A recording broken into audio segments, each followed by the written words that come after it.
আমার বোন নামাজি, বিয়ে দেবার মতো নামাজি ছেলে পাই না, এর জন্য কি কোনো আমল আছে? বোনের বয়স 19। আল্লাহ রাব্বুল আলামিন ভালো ব্যবস্থা করেন। যদি অন্তরে সততা থাকে, আল্লাহ যদি জানেন যে কারো অন্তরে নেক নিয়তি আছে, সৎ নিয়ত আছে, ভালো ছেলে খুঁজে, ভালো মেয়ে খুঁজছে, তো আল্লাহ অবশ্যই তৌফিক দান করবেন। কিন্তু তাতে খুলুসিয়াত থাকতে হবে। আল্লাহ বেশি জানছেন, আমরা জানি না। যদি সত্যি এইরকমটা হয় যে নামাজি দিনদার ছেলে খুঁজছেন, পাচ্ছেন না, হ্যাঁ অভাব আছে অবশ্য। দিনদার ছেলের অভাব, দিনদার মেয়ের অভাব। মেয়ের অভাব নেই, ছেলের অভাব নেই, কিন্তু ভালো ছেলের বড় অভাব রয়েছে, ভালো পাত্রীর বড় অভাব রয়েছে। আল্লাহ রাব্বুল যেন ভালো মানুষদের জন্য ভালো ব্যবস্থা করে দেন, ভালো বোনদের জন্য ভালো স্বামীর ব্যবস্থা করে দেন, ভালো ভাইদের জন্য ভালো স্ত্রী যেন আল্লাহ ব্যবস্থা করে দেন। তৈয়বদের সাথে আল্লাহ তৈয়ব মিলিয়ে দেন, খবিসদের সাথে আল্লাহ যেন খবিস মিলিয়ে দেন এবং আল্লাহ তাদেরকে হেদায়েত দান করেন।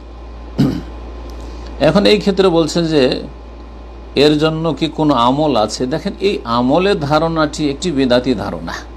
এই ওজিফার বেদাতি কিতাবগুলি থেকে এসছে। এই দোয়াটি এতবার পড়লে এর এই ফলাফল বেরোবে, এই আমলটি এই নিয়ম নীতিমানা মেনে করলে এর ফলাফল বেরোবে। এগুলো আসলে ওই বেদাতি সেন্স থেকে এসছে। এগুলিকে মগজ থেকে ধুয়ে মুছে সাফ করে দেন, ক্লিন করেন। আর তারপরে তাওহীদ সুন্নত বসবে। বিদাত বসে থাকলে কাজ হবে না। খতমে ইউনুস, খতমে খাজেগান, খতমে জালালি, এই সবগুলিতে গুমরাহ করেছে আসলে। মন গড়া এইসব ধর্মকর্মতে মানুষকে গুমরাহ করেছে। এমন কোনো আমল নেই। আমল হচ্ছে নেক জীবন গড়তে হবে, আকীদার পরিশুদ্ধি হতে হবে, দ্বীনের জ্ঞান অর্জন করতে হবে এবং ফরজ ওয়াজিবগুলি যথাযথ পালন করতে হবে, সুন্নত নফল বাড়াইতে হবে, হারাম নাজায়েজ থেকে বাঁচতে হবে, মাকরুহ অপছন্দনীয় থেকে বাঁচতে হবে এবং দ্বীনের দাওয়ার কাজ করে যেতে হবে।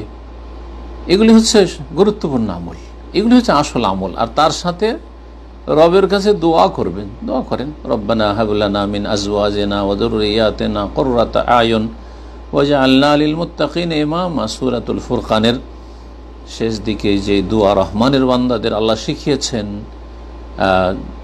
যুবকরাও দোয়া করবেন নেক স্ত্রীর জন্য, রব্বানা হাব লানা মিন আজওয়াজিনা ওয়া যুররিয়াতিনা কুররাতা আয়ুন। আর মেয়েরাও দোয়া করবেন নেক স্বামীর জন্য, হে আল্লাহ আমাদেরকে দান করো, হাবলানা মিন আজওয়াজিনা, আমাদের স্বামী আমাদের স্ত্রী, ওয়া যুররিয়াতিনা, আমাদের সন্তান সন্ততি, এমন কোয়ালিটির কুররাতা আয়ুন, যাতে চক্ষু ঠান্ডা হয়। আল্লাহ যেন ভালো মানুষদের জন্য ভালো মিলিয়ে দেন।